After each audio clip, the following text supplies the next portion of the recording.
Hi crafty friends, welcome back to my channel.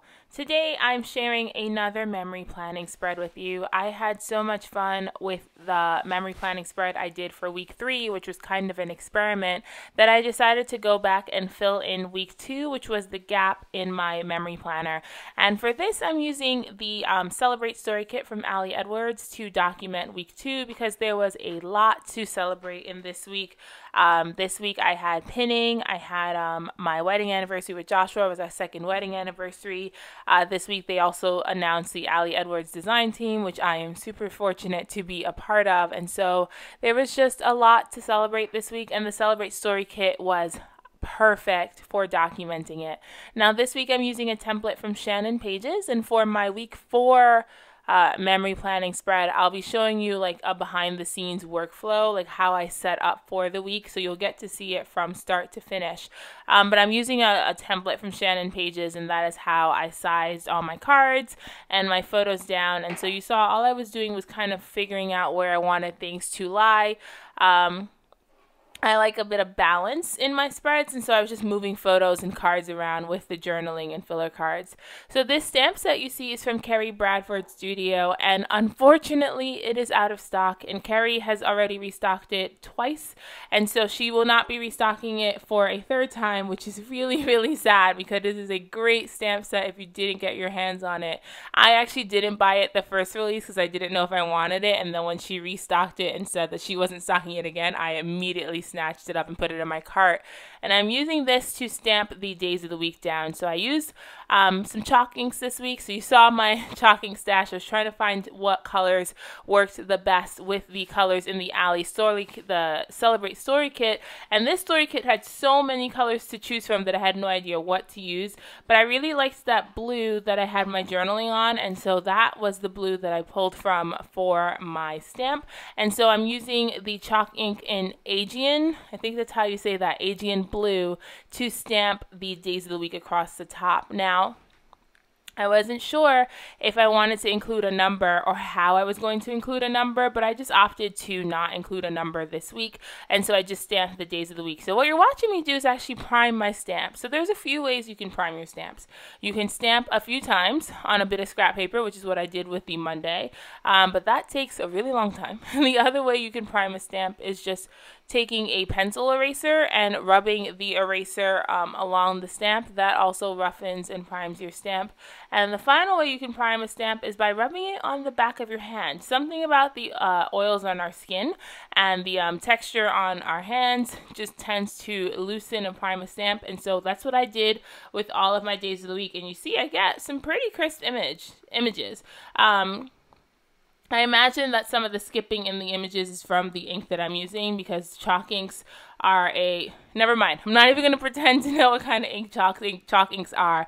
But when I was stamping with I used archival inks later with this stamp set, and I got better impressions. So I imagine some of the few places that it skipped had more to do with the ink and not the stamp itself. But also, I'm not the greatest at stamping, so I take all responsibility for any flaws that there are in my impressions. So now I'm going ahead and adhering down my photos, and you see I have it open on my phone because I arranged it and then took a picture of it on my phone so I could make sure that I could recreate it later. And I have a mix of normal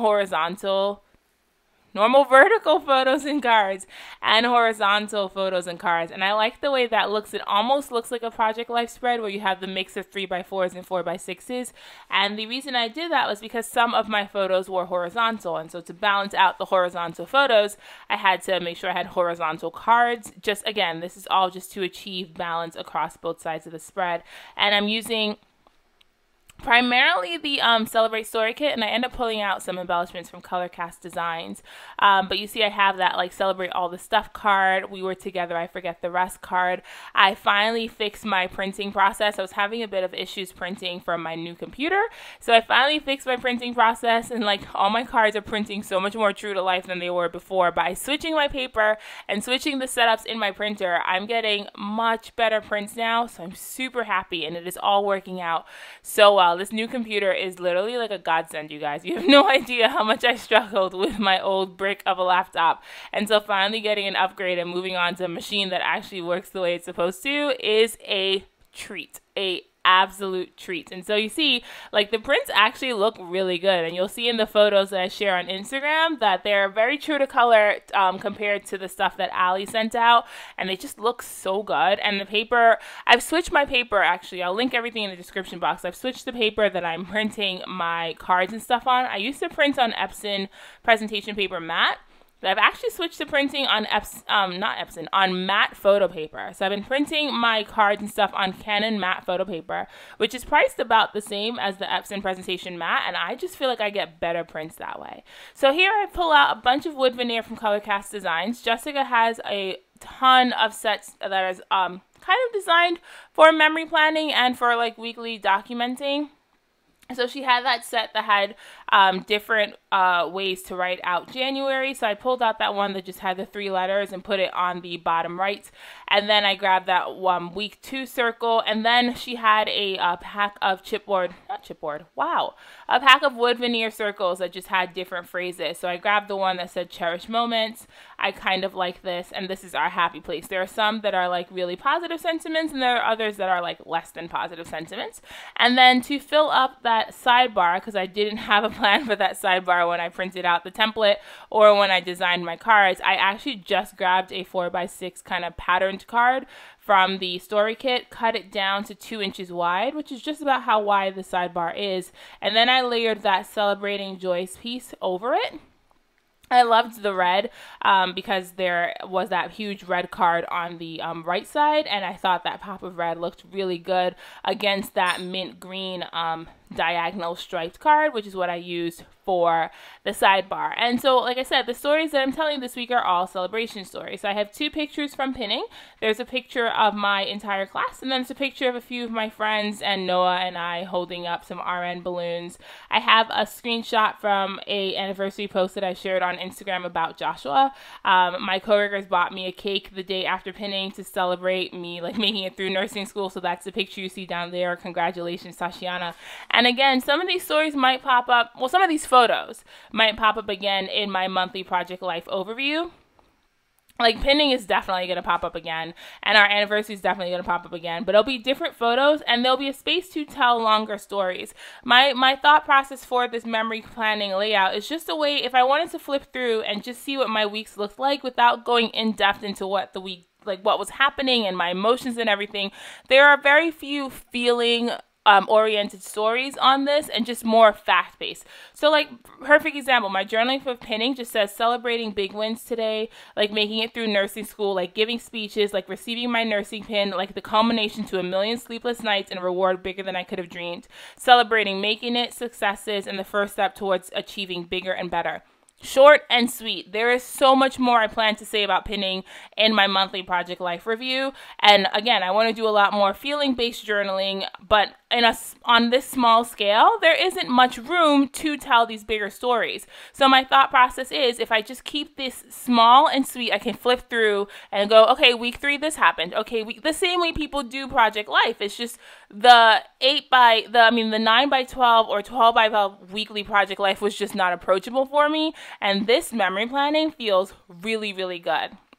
So I went in and I grabbed some of those plastic stars from the Celebrate Story Kit, and now I'm just embellishing the layout. And that's the other thing about working outside of pockets, is I can just put things wherever I want. I can put things overlapping cards, things layered over each other in a way that I felt like I couldn't really do if I was limited to sticking things in the pocket. So you see that a lot of my things are overlapped, which is how I like to design pages. I layered those 2 stars in the left-hand corner. That green one says, "Oh, happy day." And then that pink one is just kind of a speckled star pattern, and then I added that cheers gold foil banner underneath. I added that pink rectangle that said congrats.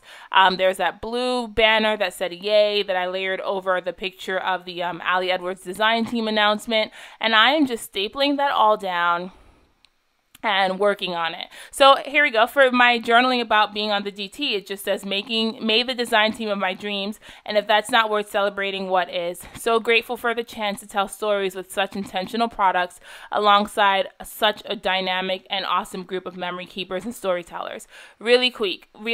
Wow, really quick. Just a 2-second blurb about making that DT and what that means to me. And then I added a few more stars to the right side. That blue one says celebrating every tiny victory, and I layered over it a semi-transparent kind of pink one that says joy, and just ended up stapling that down. And then I added a few more wood veneer. You guys, I am struggling with this voiceover today. I hope you forgive me. I am not feeling my best, but I wanted to get this video up so you guys could see how to make memory planning work for you. I think this project is super accessible, and I hope everyone who's even the tiniest bit on the fence gives it a try. And so to finish out this layout, I grabbed the cardstock stickers, those red cardstock phrases, and I added a few of them. I added that one that said major accomplishments. I added one that says what you celebrate expands, and one that says best day ever, and that finishes up the spread. So you guys, I hope you enjoyed this layout. I hope you are encouraged to give memory planning a try if you're the tiniest bit on the fence. It is such a fun project, and I imagine if you make 1 week spread, you'd be hooked just like I was. Like, I made week 3 and I was like, I absolutely have to go back and fill in week 2 and then fill in going forward. So you guys, I hope you enjoyed this. Again, please give me a like, comment, and subscribe if you're so inclined, and I hope to see you around in future videos. Till next time, keep it crafty, friends, and have the best day. Bye!